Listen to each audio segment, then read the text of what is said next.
Yes, I did. Missing you more each passing day.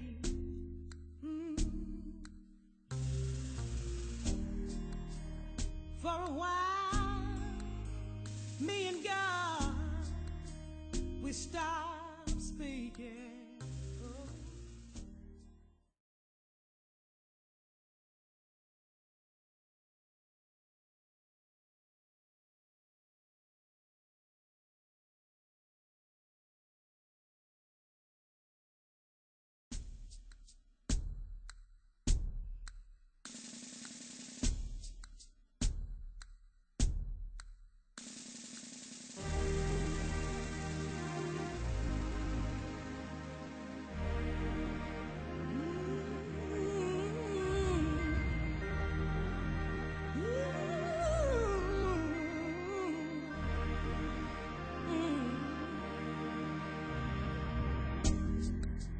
Spent a lot of time thinking, yes I did, missing you more each passing day.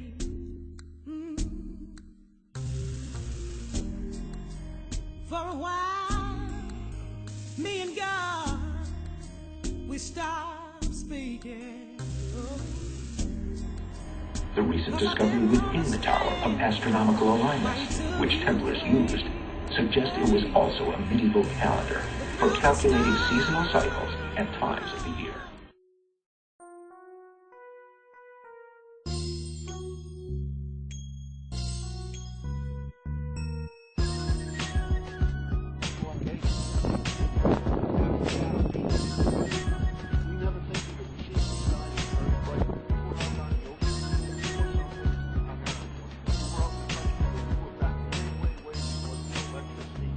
What it was like, yeah.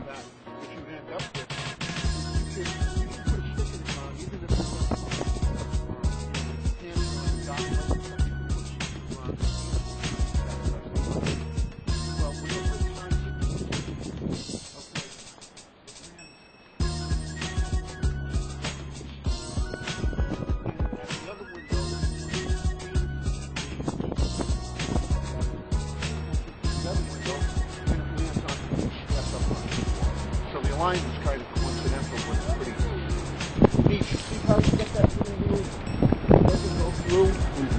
It's like when you're in a church, they put like a little saint, they have little things in the wall.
century-old mystery which baffled both Thomas Wedgwood and Charles Darwin could be solved this weekend.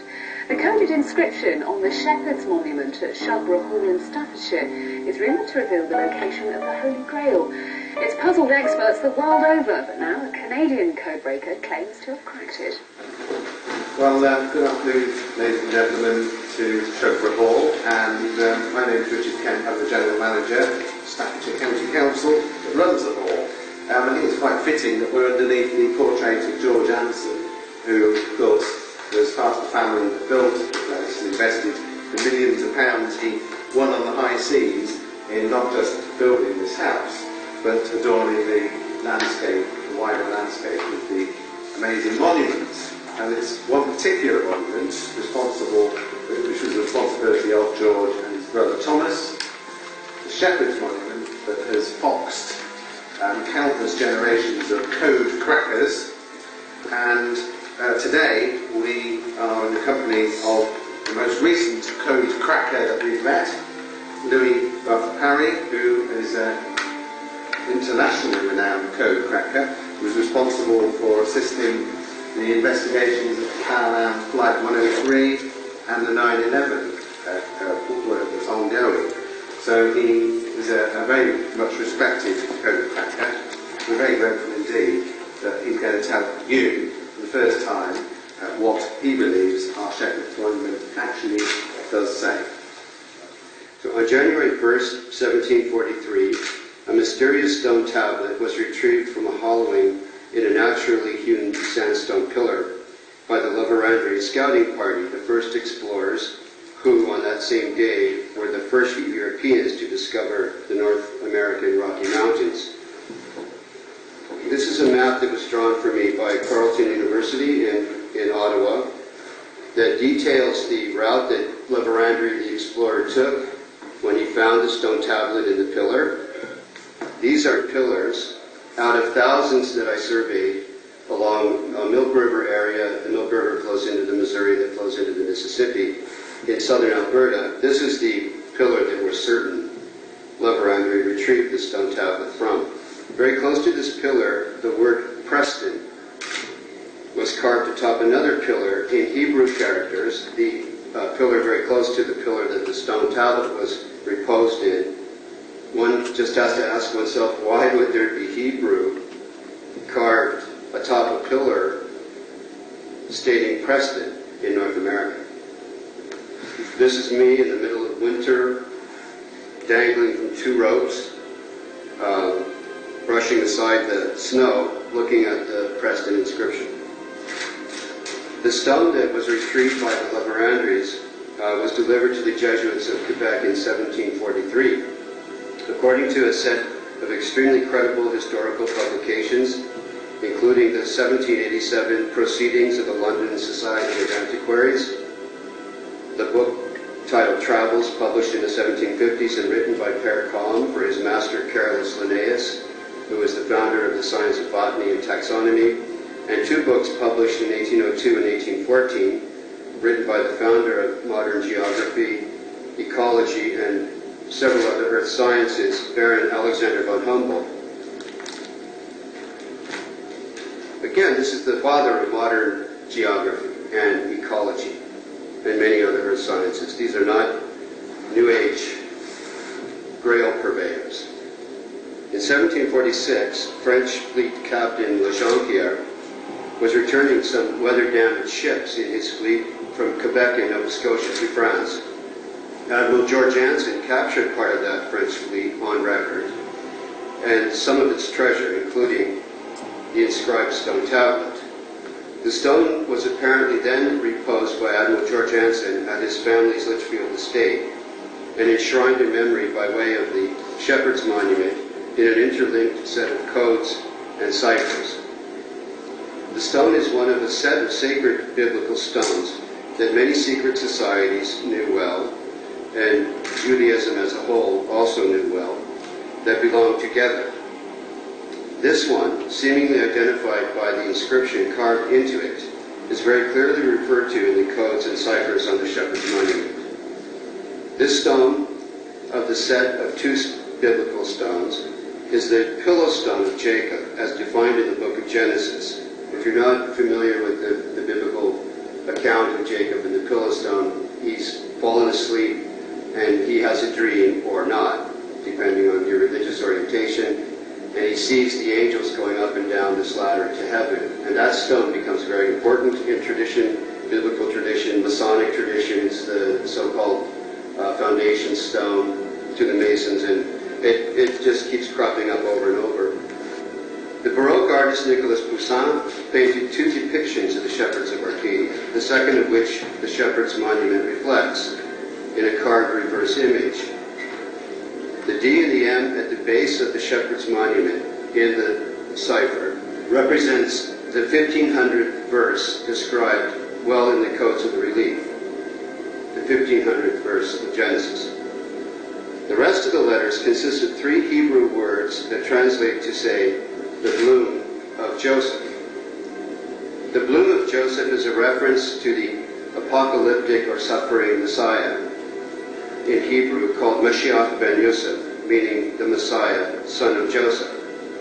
Jacob calls his son Joseph, literally, quote, the stone and the shepherd of Israel, in verses just prior to the 1500th verse of Genesis. His first rendition clearly identifies Joseph as described in the book of Deuteronomy. And you'll see this young man here with a crown, and he's pouring water in the depths. In Deuteronomy 33, 13, and on, this is described. This is definitely Joseph. And the second rendition of the Shepherds of Arcadia continues the depiction of Joseph. The crown of Joseph is also carved on the outside of the casket on top of the tomb in the Shepherd's Monument. This crown and the smaller casket are in shape and legend in the Shrine of the Patriarchs of Machpelah, Hebron, which is where Jacob had asked to be buried.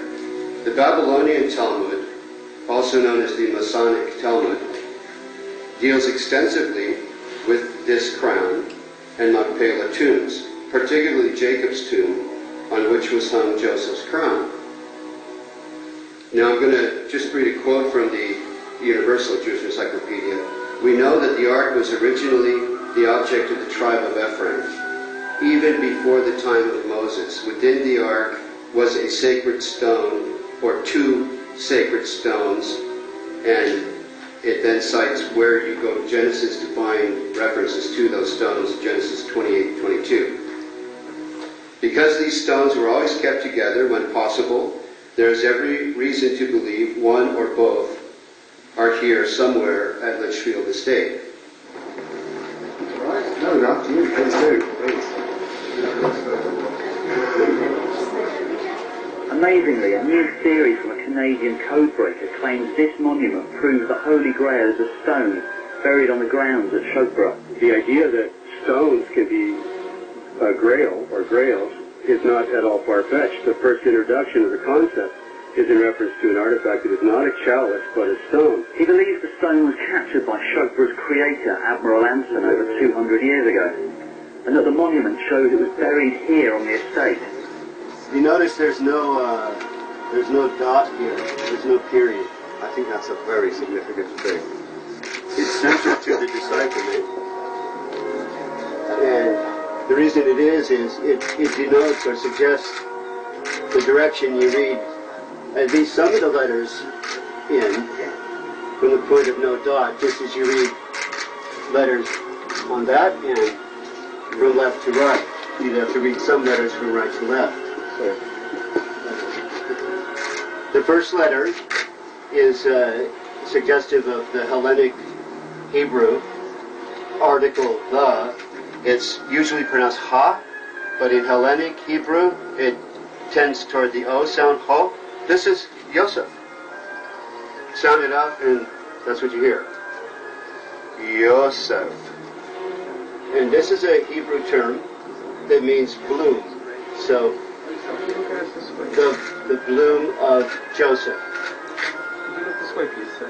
Yeah, that's back up. Well, what is significant about we're talking these stones are the pillow stones, aren't they? Joseph and Rachel's headstone from her grave, and pillow stone from that famous incident of his falling asleep.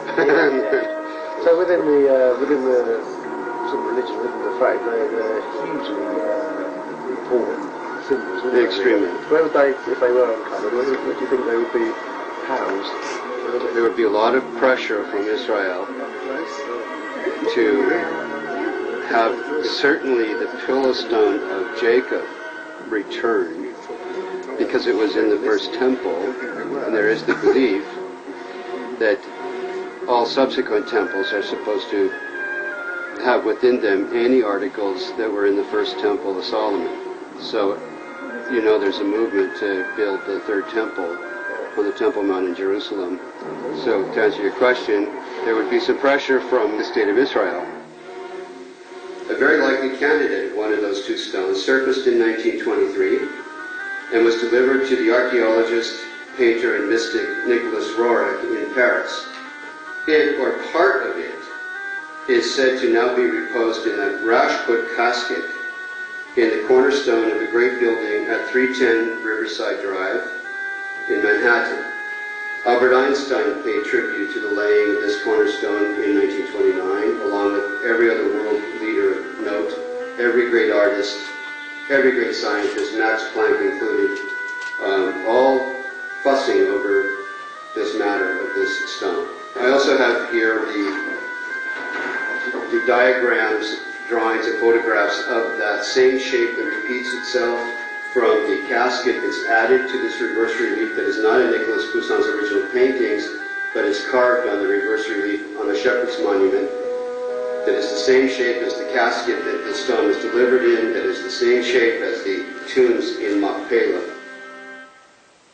I was sent initially in 1985-86 by the head of the Rosicrucian Order to visit the Roerich Museum in New York and to visit Daniel Entin, the director of the Roerich Museum.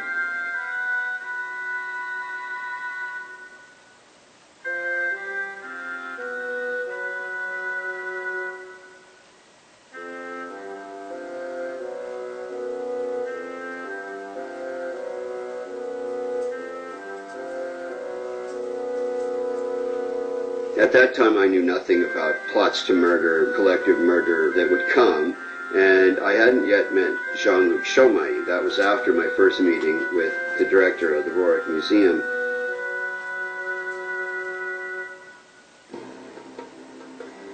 We're looking at a painting by Sviatoslav Roerich, the son of Nicholas and Helena Roerich. He composed this after 1923. It is the Rothenburg casket that carried the stone to Nicholas and Helena Roerich at 5 Place Vendôme in Paris, 5 Vendôme Place in Paris. And it itself was in a pine wood box that bore the title Banker's Trust, and then quite mysteriously delivered to Nicholas and Helena Roerich. I had the honor to sit with Sviatoslav, the painter of this painting, in Bangalore, India, where I learned from him that the ingredients of this particular Rothenburg casket ended up in another casket and placed in the cornerstone of a magnificent building, the Master Building, built in 1929 for Nicholas Roerich and his studios and his art schools and the incredible contribution that he was at that time making to humanity. The casket itself is associated in antiquity with Saint Uta, who's commemorated in statuary in Rothenburg, and she's holding the casket. And this goes back almost 1,000 years, this depiction of Saint Uta in Rothenburg, Germany. And there's a connection there that's extremely interesting that has to do with some additional ingredients, old leather, worn leather pieces that were used to cover the stone, that are said to have been actually originated with King Solomon and passed along the line ultimately through Rabbi Moses ben Maimonides. You might notice that there are 4 M's painted on the outside. They're quite mysterious. No one's sure precisely what the M's stand for.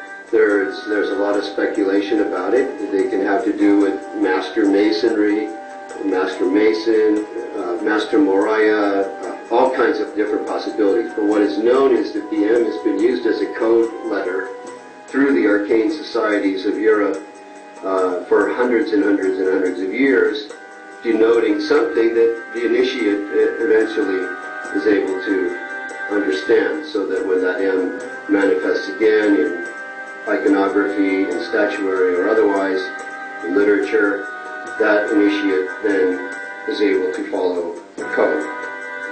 This tells us, at least to some extent, that the whole transmission and conveyance of the object within it is part of the transmission and conveyance of the so-called secrets of many arcane societies through European and Asian and North American history.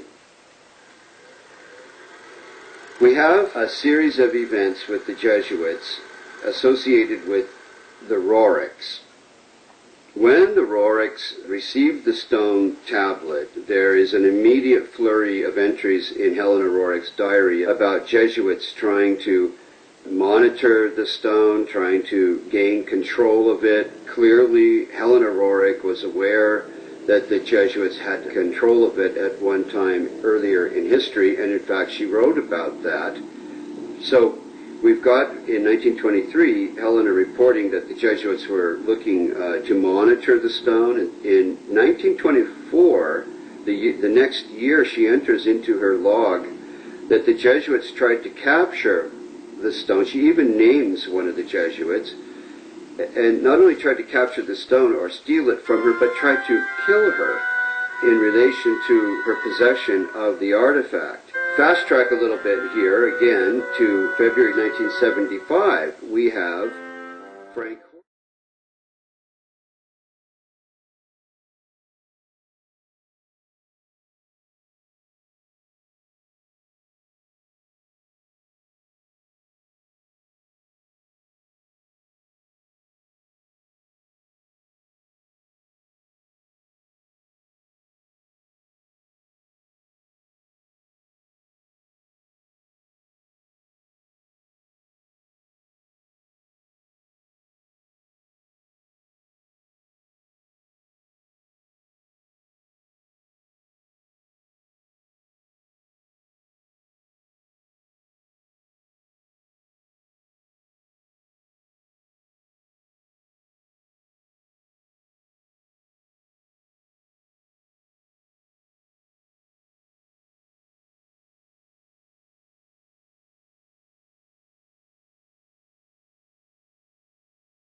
murdered in the basement of Rorik's master building, the 29-story building that Frank Horsch's father Louis had built for Rorik.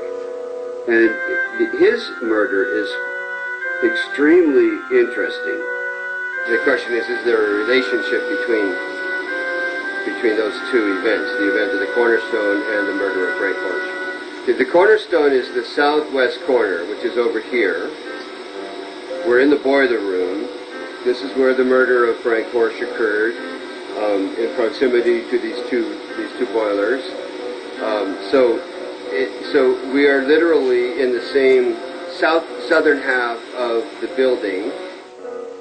The fact that there was an attempted break-in to the Cornerstone to retrieve the casket that was set into it in 1929 is interesting, but perhaps most telling is the reports that we get from people who live in the building and reports associated with the Royal Museum.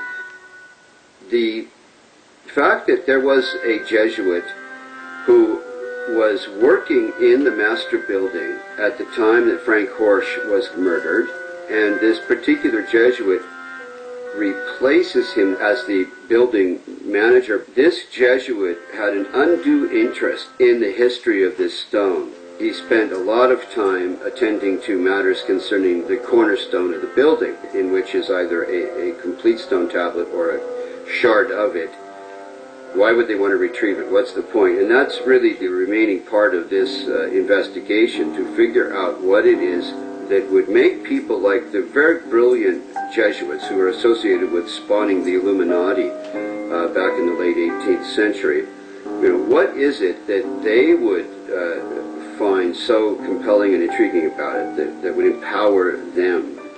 Give us some directions here. What are well, north, of course, east, the George. Oh, this is north. Okay. And we're looking north east. So we have just taking a look. Yeah, if it was St. John, the Divine is right over there. You can see the scaffold. Right in the middle. Yeah, right. With the spires coming Yes, up. right, exactly. And then that's not the name. What do they call it? Don't. Yeah. I did a photo. I painted Bishop Paul Moore walking into the St. John the Divine Cathedral on the day that St. Francis is celebrated, and they bless all the animals Oh yes, over oh there. yes. Oh, And he bought several paintings from me, and they're with the family estate now.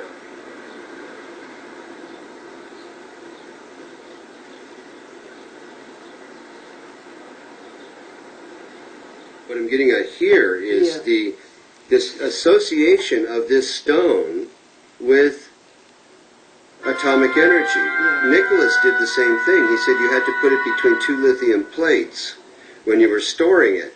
This is a very wild, far out thing. Yeah. But then you get this kind of an entry. Yeah.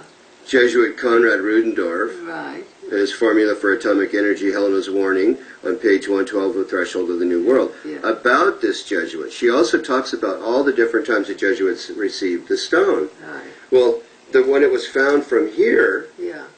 1743, it went right to the Jesuits in New France, in Quebec. We have their names. So the Jesuits are in this all the way, and it's frighteningly peculiar when you start really getting into it. 1928, Einstein sends his tidings for the laying of the cornerstone here. Yeah.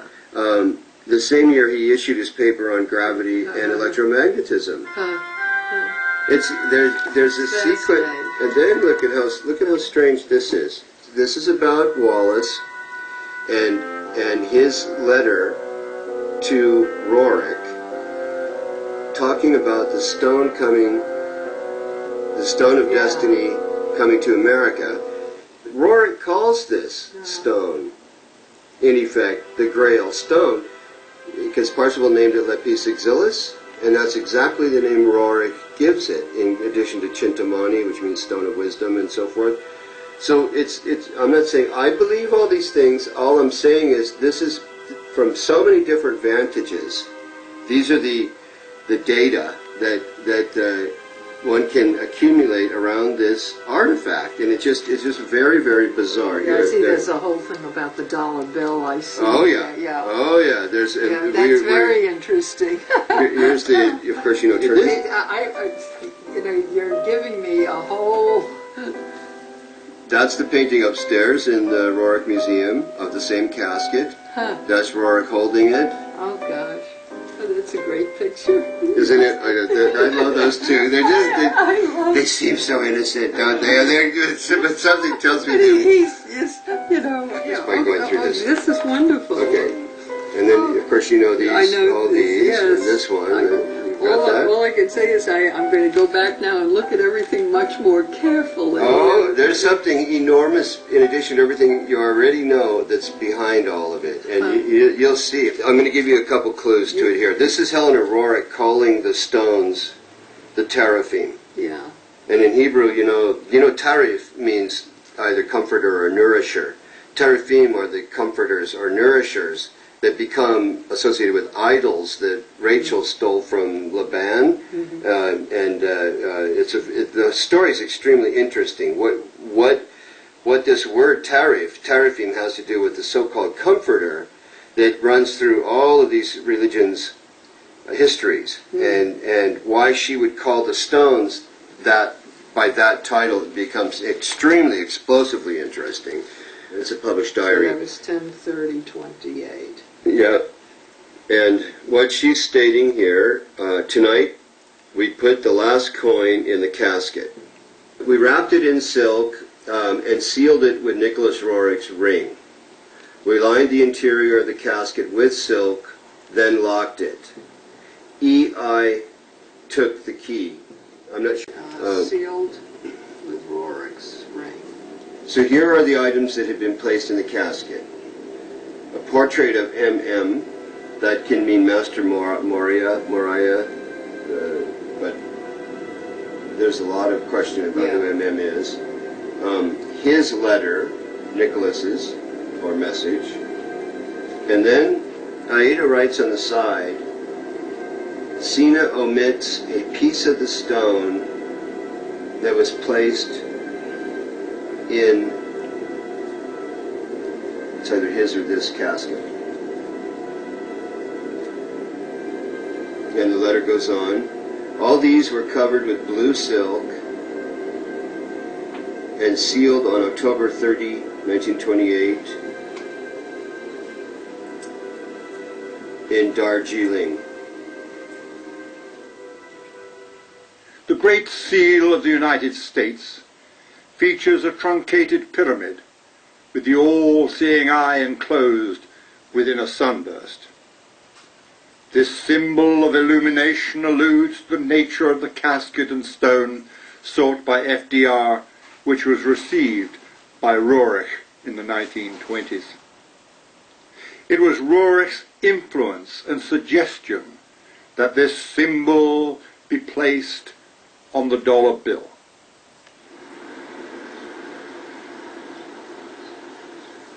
Here we have Nicholas Roerich's painting titled Treasure of the World. It's also called Chintamani, sometimes translated from Sanskrit to mean stone of wisdom or stone of joy.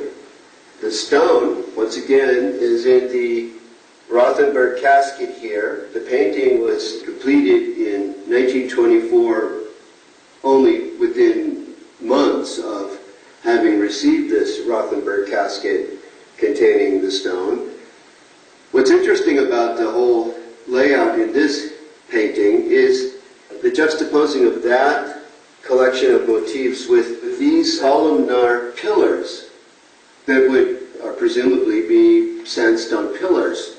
That he anthropomorphizes them with these human heads is very interesting, because where Laverandry found the famous, what's sometimes now called Stone of Destiny, when he was exploring the central and western parts of North America and was the first European to discover the Rocky Mountains, he retrieved an inscribed stone tablet that was set inside of a hollowing of a pillar that looks much like these pillars that Roerich has depicted. But it suggests that Roerich seemed to know something about the account of Laverandry finding or retrieving the stone tablet in 1743.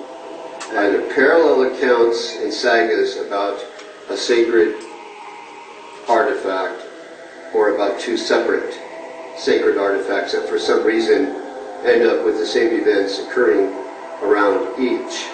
The second painting has a depiction of the same Rothenberg casket. This painting is called Burning of Darkness. It depicts several people, including the Roerich family, emerging from a cave with a master bearing the glowing Rothenberg casket, inside of which is, of course, the stone tablet. But these sum up the importance that the Roriks assigned to the meaning, the history, the value of this artifact that was delivered to them in 1923 at 5 Place Vendôme in Paris.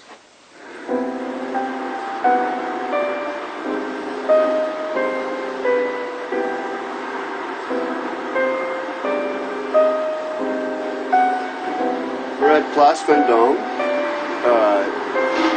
Saint Place Vendôme, where the Roriks received the pine wood box, in which was the Rothenberg casket, in which was the stone in question. Saint Place Vendôme now belongs to the Sultan of Brunei.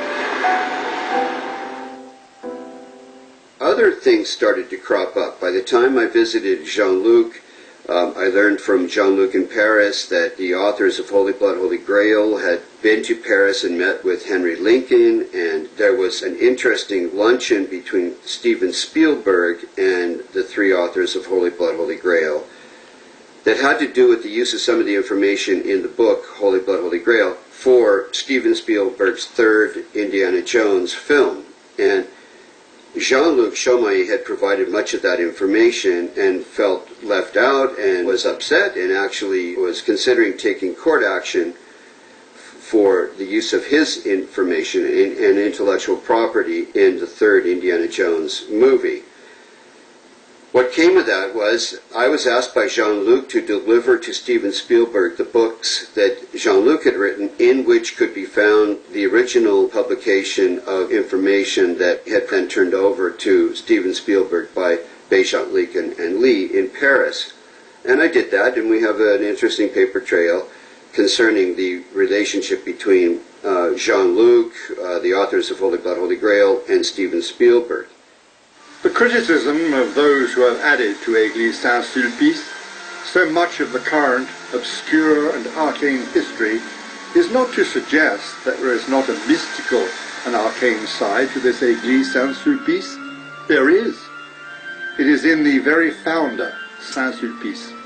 He himself was a great mystic, and when you examine his history, there is a lot of association with him and with what he did by the same societies that are associated with more popular books such as...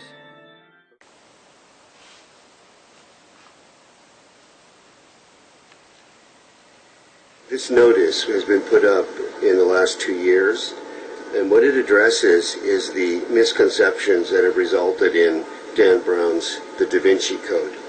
The meridian line materialized by a brass inlay in the pavement of this church is part of a scientific instrument built here during the 18th century.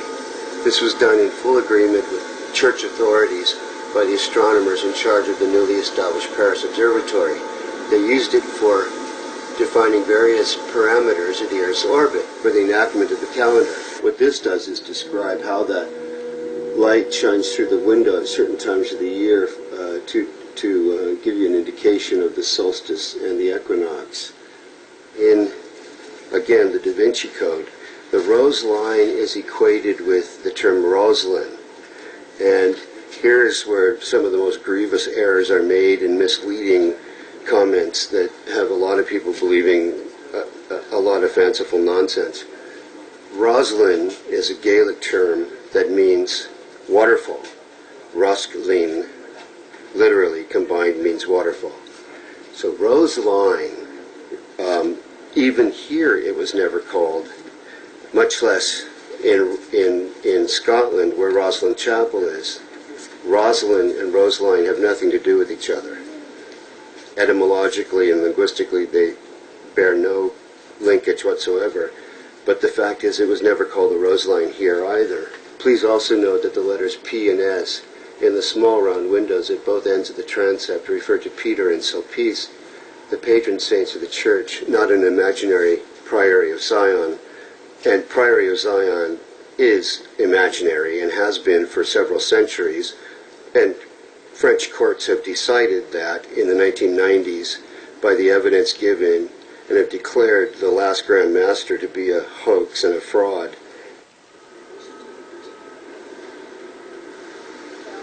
We are now in the sacristy that was built under the direction of the Count of Maurepas, King Louis XV's Secretary of State and Secretary of the Marine.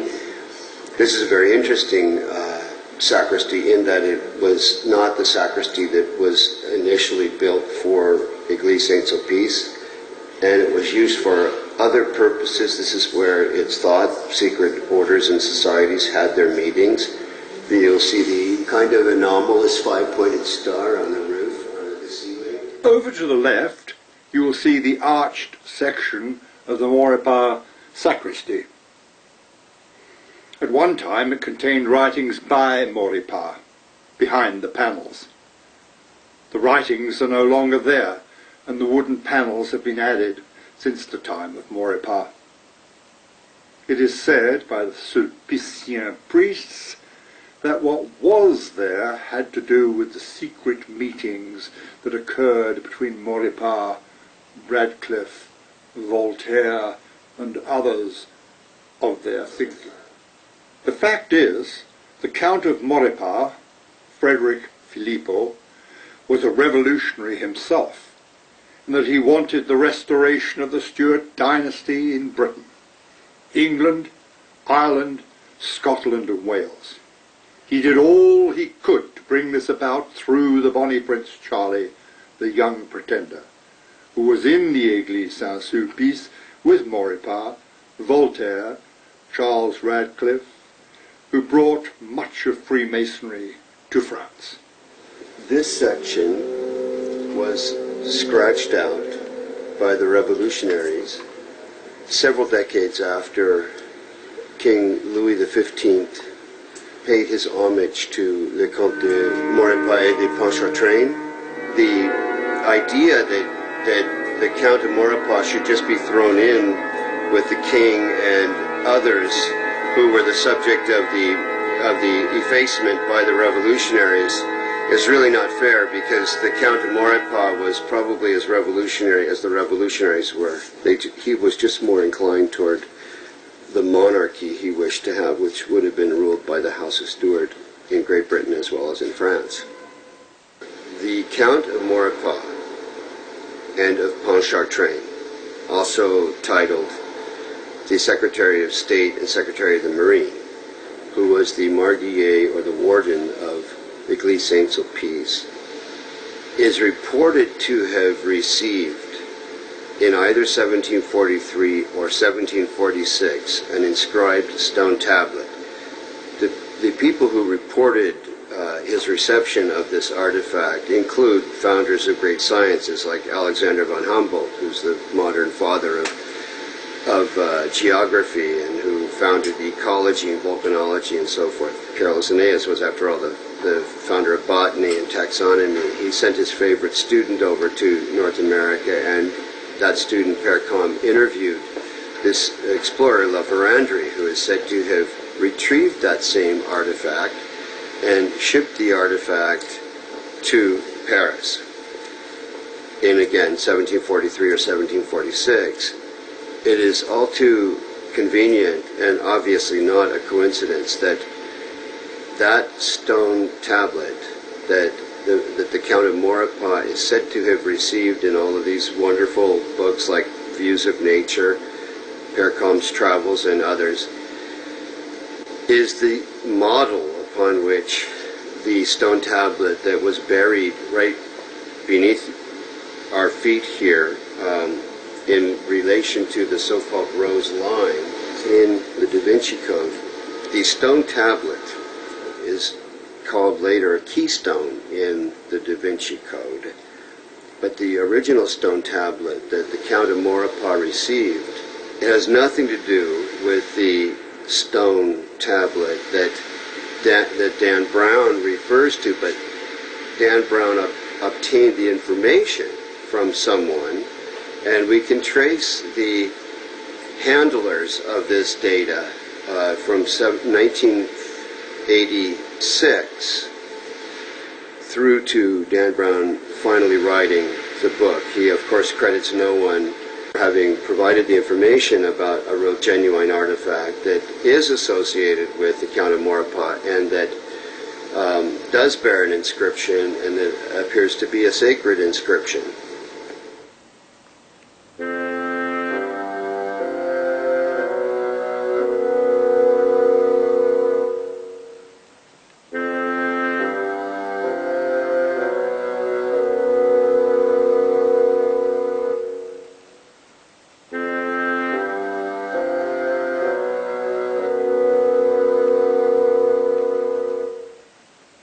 Jean-Luc, interestingly, in the next decade, ended up hired by the French judicial police to investigate the Solar Temple murders, which had then been called suicides, while at the same time he was in a vicious court dispute with the purported Grand Master of the Priory of Sion, Pierre Plantard. An RCMP spokesman confirmed today that there is an ongoing investigation into money laundering by the Solar Temple cult. 53 cult members died in Quebec and Switzerland last week. Some may have committed suicide, but police think many were murdered. Radio-Canada has reported the cult was a front used to cover up money laundering and arms smuggling. In Quebec, police are uncovering more and more details about the deaths there, and as the CBC's Jed Kahane reports, the more they find, the more gruesome the case becomes. The investigation into the Solar Temple deaths resulted in Jean-Luc concluding that they were murders. He filed that report with the judicial police and with the judge himself who was overseeing the investigation. Many of the, if not most, of the Solar Temple members were members of the Rosicrucian order and also members of the Roerich Society in Switzerland. But it's very, very much coincidental and paralleling the events associated with my investigation and, you know, the fact that it was the director of the Rosicrucian order that had sent me to the head of the Roerich Museum and Center in New York, or that was followed later by these murders, is interesting. Jean-Luc's conclusion in his reports to the French judicial police was that they were murdered because they knew things that they weren't supposed to know.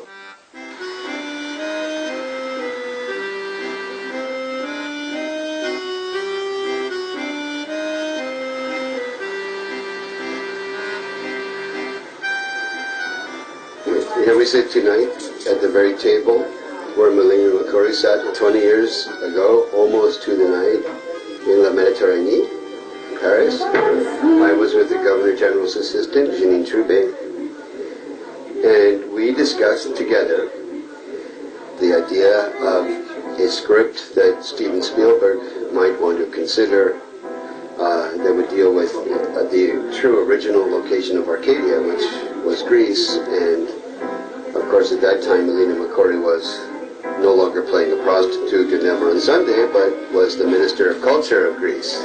and we mused over that difference.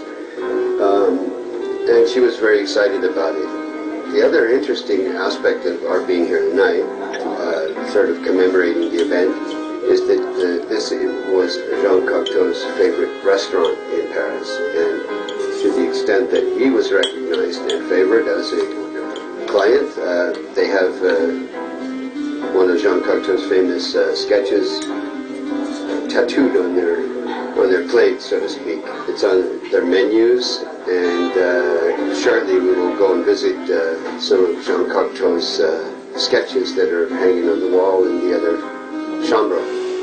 And the big question is, what did Cocteau know about all of these things, and was he really and truly part, front and center of that tradition that Roerich is associated with? Around 1918, 1919, they were traveling together through Paris, working on collective art projects with Stravinsky, Rites of Spring, some of the major events that were occurring in the city. So they're quite close. And there was a time when I actually thought that it was Jean Cocteau who had delivered the stone tablet to Roerich, and that he was the person who had taken this artifact of the Priory de Sion to Rora to be the next consecutive custodian of the object. But I was convinced, because he was at that time the Grand Master of this, what now is considered to be a bogus Priory of Sion in the French courts in the 1990s through Jean-Luc Chomail's court cases with Pierre Plantard. Here is Melina McCurry's signature that she left the night that we all had supper together 20 years ago, and they've kept it on the wall ever since. Here is one of Jean Cocteau's sketches, completed in 1930, that he gave to the Mediterranean. Even though it opened in the 1940s, it was a gift from Jean Cocteau to the restaurant. One more around the corner. This was completed the 10th of February 1955. Jean Cocteau's name is at the top. It was one of his works in pastels, one of his few works in pastels. That too hangs in the Mediterranean.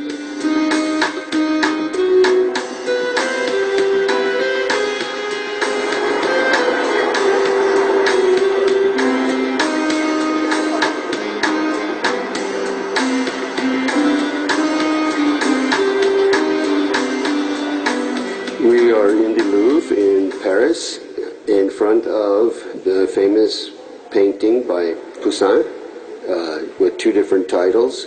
One of the titles, as it states on the placard, is Les Bergers d'Arcadie, and also Et in Arcadia Ego. Looking at the painting, we have several codes that have not been properly identified. One is the crag that is said to be Le Chateau. I was beneath that crag in the actual land that was first titled Arcadia in Peloponnesus, southwestern Greece, in 1982, and I can tell you with certainty that this crag is the same crag from the actual original Arcadia. The four shepherds are the Holy Family of Jacob, who is looking at and pointing to the inscription on the tomb that says Et in Arcadia Ego. Rachel, his wife, is standing with her right hand on the back of one of her two sons. They both are without beards. Jacob here has the beard. It is thought that the tribe of Benjamin was exiled to Arcadia back during the period when the Benjamites had a falling out with the rest of the tribes of Israel after the return from Egypt. I'm the first to understand the code of Rachel, Jacob, Benjamin, and Joseph, as opposed to any number of other identities that have been assigned to this painting.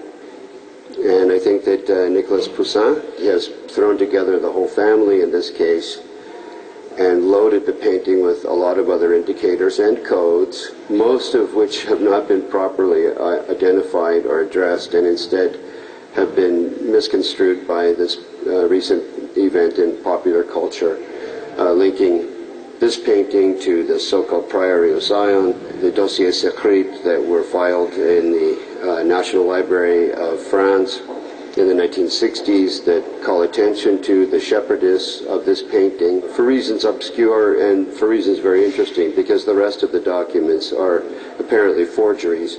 But I would hold that one indicator in the dossier secret suggests that those forgers were in touch with something that was not requiring forgery.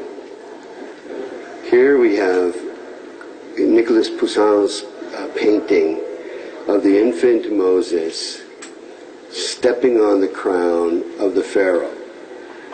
This is very important because this account is given only by way of Flavius Josephus, who lived just at the end of the time of Jesus and after and wrote as a Jewish historian and traveler accounts that he had picked up from the Holy Land. And the account ends up in the Talmud. The point is that Nicholas Poussin had actually accessed Flavius Josephus's recording of the event through Athanasius Kircher, the famous mystic, scientist, and code breaker amongst the Jesuits, who was Nicholas Poussin's teacher for a period in Rome, before Nicholas Poussin had become the teacher of Claude Lorraine. The role of Athanasius Kircher is absolutely central to all of this business about codes that Nicholas Poussin is supposed to have been a transmitter of, because we do know that Athanasius Kircher was a code breaker, a code transmitter, possessed the Voynich manuscript that is written in a cipher, and that was supposed to have been in the hands of the Cathars a few centuries before. Here we have the self-portrait of Nicholas Poussin, and there are several features in this self-portrait worth taking note of. One is the use of that color that he himself suggested was employed for code purposes, and it seems to be the back of the chair that Nicholas is sitting on. Also in this painting is the use of that same sort of crimson-y persimmon color in the ribbon that's tying the scroll together. But if you look carefully at his right hand, it appears he's wearing either a star sapphire or a well-faceted black onyx in a setting that is reflecting light in a manner that it shouldn't if it's a clean facet. And it would have to be a clean, flat facet if it's an actual gem. The V that is described so perfectly here may be an indication that the celebration of the meaning of the feminine, particularly in this painting, is symbolized here, because if you look behind Nicholas, you see a woman with someone putting his arms or her arms on each of her shoulders in a gesture of friendship. What would that be there for in a self-portrait if he wasn't juxtaposing the feminine literally with the feminine symbolically? But look again over here at the all-seeing eye on her crown. That's a very peculiar addition symbolically, from the 17th century, of the all-seeing eye that we know ends up on the dollar bill and used in Freemasonry and other arcane and secret societies for the purposes that are pretty well known by this time.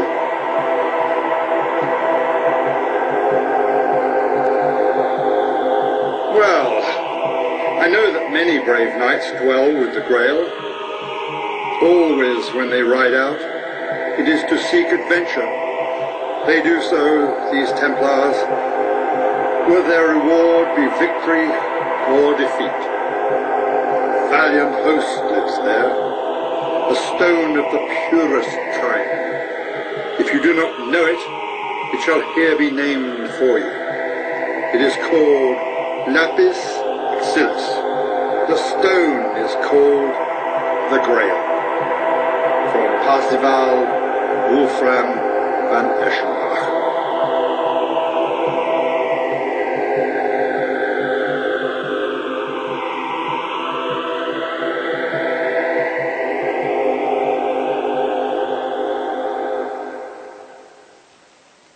In contemporary treatments of the subject, we can find references to events that happened in the 6th century BC.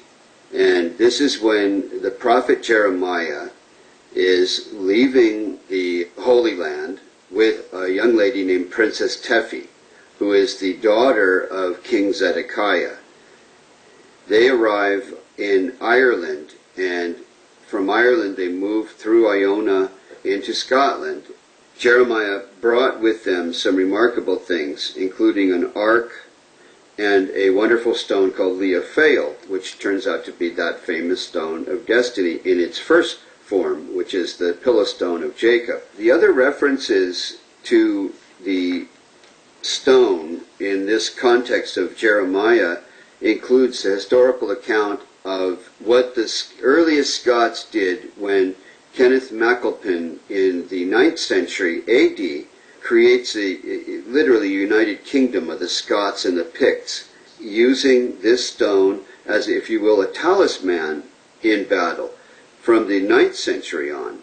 The reliquary shrine of Columba, the Bracanac, was a small casket carried on the breast, supported by a strap fixed to clasps at each end. For the next 500 years, each new king of Scotland came to the hill of Scone to be raised on the stone. And that goes to the later use by the Jacobites, most of whom were Scots when they were fighting in Britain, using the stone once again in battle as a talisman for victory, and by which to reinstate the Stuart dynasty through King James II's descendants. So we've got three interesting incidents of the use of these sacred stones in battle, but without even that connected, there's this consistency of this casket associated with the stone in at least 5 or 6 different instances. The Stone of Destiny, it was reputed that all the kings of Scotland and queens of Scotland, going way back in time, were crowned upon it. You had to sit on the stone to be made the crown. This is why they call it the Stone of Destiny. And it was reputed to be Jacob's pillow. But you don't know what the truth of the thing is, because people didn't have recording machines, etc. back in those days. Aye. And how Jacob could put his head on a pillow that big is a wonder to me. Unlike others who go to Rosslyn Chapel to find the Holy Grail inside pillars and the rest of it, I've had cooperation with the Rosslyn Chapel officials, the Chapel Trust Director, Stuart Beattie, and one of the leading masons of the area and experts on Rosslyn Chapel, who goes around the world to Masonic lodges giving lectures on the subject. And he believes that this is where the stone was kept. In 1715, the Jacobites took this stone from Rosslyn Chapel niche and marched behind it to Preston, where their campaign was temporarily quashed. We're here in the town square of Preston, northern central England, where the Jacobites in the first major uprising met their so-called maker. This is a describer that gives you some history of what happened. This is the location where Standishes and Ansons were apprehended as part of the Jacobite rebellion.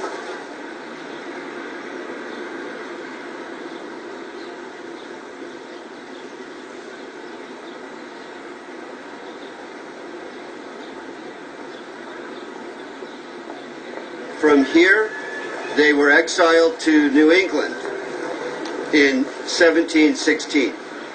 This is how the word Preston ended up carved close to the repose of the stone tablet in North America.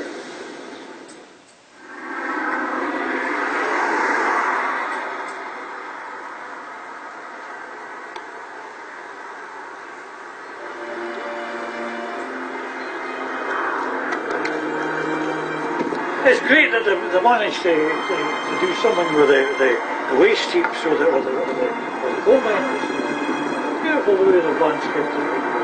And this idea of the pyramid, well, why not? So we're standing on coal slag. What's coal slag, right? What a way to answer the mystery of the pyramids in Egypt. Right. Scotland and build on coal slag.